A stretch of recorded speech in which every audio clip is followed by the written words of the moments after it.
Muy bien, continuamos con la solución del modelado matemático por medio de ecuaciones diferenciales del motor de corriente directa. Nos quedamos hasta el planteamiento de la ecuación diferencial, que es esta de aquí. Esta de aquí ya habíamos eliminado la parte de la inductancia porque tiende a cero. Y hay un dominio matemático que se llama Laplace. ¿Okay? De hecho hay varios dominios, voy a aprovechar para comentar, porque pues igual tiene que ver con la física. El dominio que más trabajamos en la física es el dominio del tiempo, que pues es, por supuesto que es algo real, pero hay algunas ocasiones en la física cuando nosotros queremos modelar un fenómeno o un sistema hecho por el hombre que es difícil solucionar matemáticamente, sobre todo hablando de ecuaciones diferenciales o de algún otro tema que se dificulte solucionarlo con los métodos de cálculo o de álgebra. Ahí es donde entra varios dominios, voy a mencionarlos. Está el dominio de Laplace. Laplace lo que hace, o lo que hizo, pues porque fue un matemático de esa época donde surgieron grandes físicos y matemáticos como Newton, bueno, y filósofos, ¿no? Aristóteles y todos ellos. Laplace genera un nuevo dominio, ¿okay? En donde ese dominio podemos transformar una ecuación en términos de S. Y cuando se transforma en términos de S, se vuelve puramente algebraico. Y por ejemplo, ya en el dominio de Laplace, S más S pues es igual a 2S. O S menos S es igual a 0. Antes de entonces de explicar lo de Laplace, existen otros dominios como por ejemplo Z. Z es el dominio que transforma el tiempo en algo discreto. Básicamente es lo que utilizan los aparatos electrónicos para convertir una señal analógica en una digital, o viceversa, de una digital a una analógica, que es lo que hacemos cuando nosotros grabamos en nuestro celular nuestra voz. Nuestra voz es analógica, pero el celular solamente entiende señales digitales. Entonces ahí se hace una transformada Z si modeláramos matemáticamente. Y hay otro dominio que es el de Fourier, que igual transforma cualquier función en términos de una sumatoria. Es algo similar a lo que se ve en cálculo integral, en donde, acuérdense, en la primera unidad se hacen las sumatorias de Riemann, que es una similitud a lo que es una integral, que es el área bajo la curva, en dos límites. En el caso de la serie de Fourier, se puede transformar cualquier función en una serie de sumas, basado principalmente en senos y cosenos. Bueno, dicho esta introducción, y por favor quiero que lo anoten en sus apuntes, el dominio del tiempo, le ponen un circulito, tiempo, el dominio de Laplace, un circulito, el tiempo, y el de Z y el de Fourier. Son modelados matemáticos que nos permiten desarrollar soluciones, sobre todo en términos de tiempo, de una manera más sencilla. Bueno, en una ecuación diferencial podemos transformar Laplace tanto de la parte izquierda o derecha, denotado por la letra L mayúscula escrita en manuscrito. Y en este caso, la transformada Laplace de una constante es la constante sobre S. Aquí ya sacamos la transformada. La transformada Laplace de una derivada pues tiene su fórmula igual de una constante.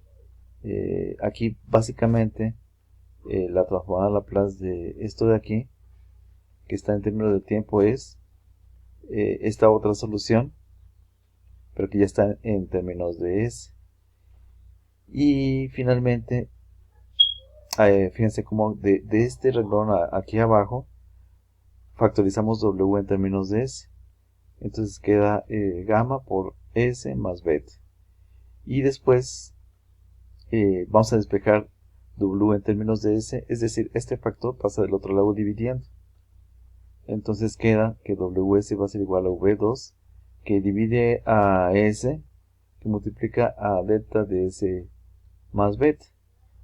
Y esta solución, bueno, ustedes ya llevaron cálculo integral. Hay diferentes métodos de solución en cálculo integral. Está la integral por partes, está la integral por cambio de variable, trigonométrico y fracciones parciales. Igual que cuando ustedes resolvieron integrales con fracciones parciales, con el mismo método de solución se resuelven fracciones parciales en Laplace.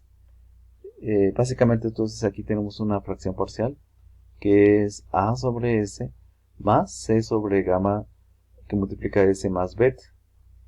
El método de solución hay varios.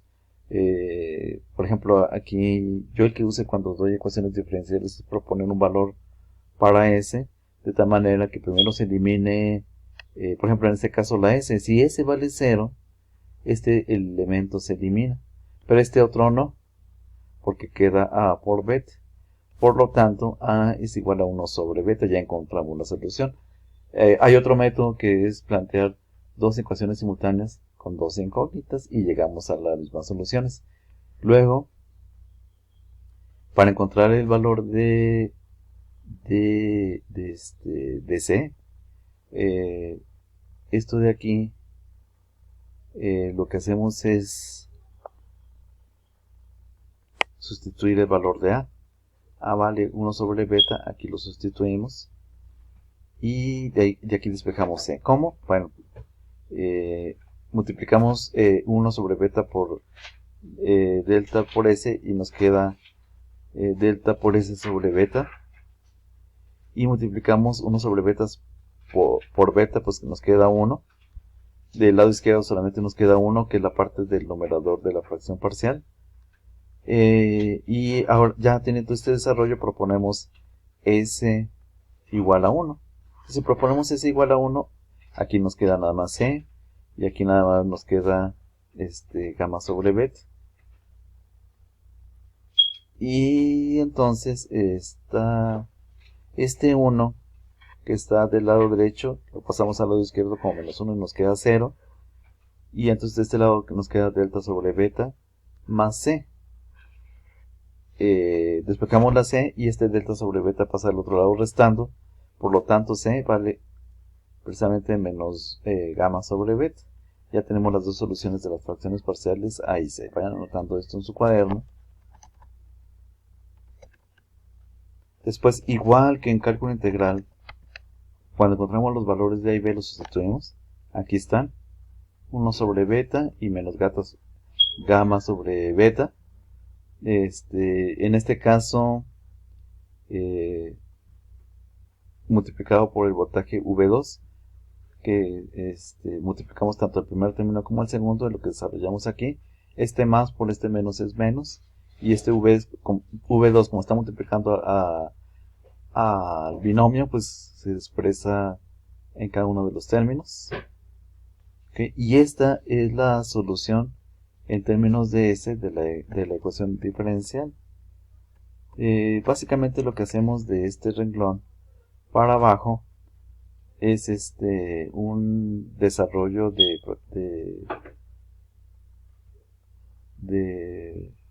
uso se me fue el nombre, disculpen. de la suma y multiplicación de fracciones. Si ustedes hacen esta desarrollo por suma y multiplicación de fracciones, nos da esta expresión de aquí. Y ya, ahora sí, esta es la solución. Cuando nosotros llegamos a una solución en términos de S, aplicamos la transformada inversa de Laplace. Entonces, la transformada inversa de Laplace de W de S por S va a ser igual a la transformada inversa de Laplace de todo este desarrollo. Esto de aquí sigue siendo la ecuación diferencial, pero en el dominio de S. Anótenlo, por favor. Y finalmente sacamos las constantes y igual que en cálculo integral o diferencial, podemos separar por la propiedad distributiva la transformada inversa de Laplace. ¿Okay? Y llegamos a la solución que es la transformada inversa de Laplace de WS es W de t. Esta constante queda igual y la transformada inversa de Laplace de 1 sobre S es 1. Aquí queda este término. Menos, este menos es este menos. Esto es una constante, queda igual. Y la transformada inversa de Laplace de 1 sobre S más B sobre gamma es E a la menos beta sobre gamma por T. Les había comentado en el video anterior que anoten en este ejercicio la transformada directa e inversa de E a la AT de seno de WT, del coseno de WT, lo encuentran en internet, de una constante y de T a la N. Aquí se utilizó el de E a la AT, la transformada inversa de esto es E a la menos AT, esto es A, esto de aquí es A, y queda E a la menos beta sobre gamma por T. Finalmente, en el último paso se factoriza la V2 sobre beta porque está en los dos términos y queda esta solución. La velocidad angular de un motor de corriente directa va a ser igual al voltaje del devanado primario sobre beta, que es el constante de fricción, que multiplica a 1 menos E a la menos beta, que es la constante de fricción, sobre gamma por el tiempo. ¿Okay? Entonces se supone que si nosotros, bueno, no se supone, es verdad que si nosotros sustituimos en un motor de corriente directa el voltaje, el constante de rozamiento, en un tiempo, por ejemplo, en un segundo, en 2 segundos, en el tiempo que ustedes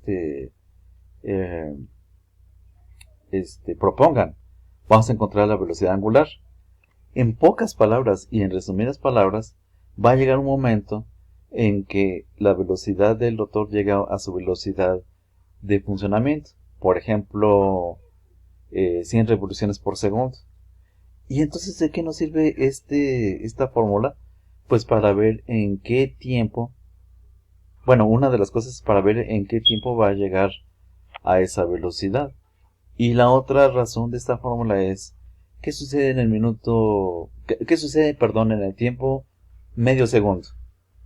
Pues resulta que todavía no llega a su velocidad máxima.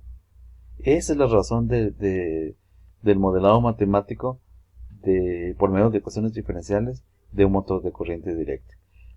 Insisto, yo sé que no es el objetivo de la materia, sin embargo lo plantea.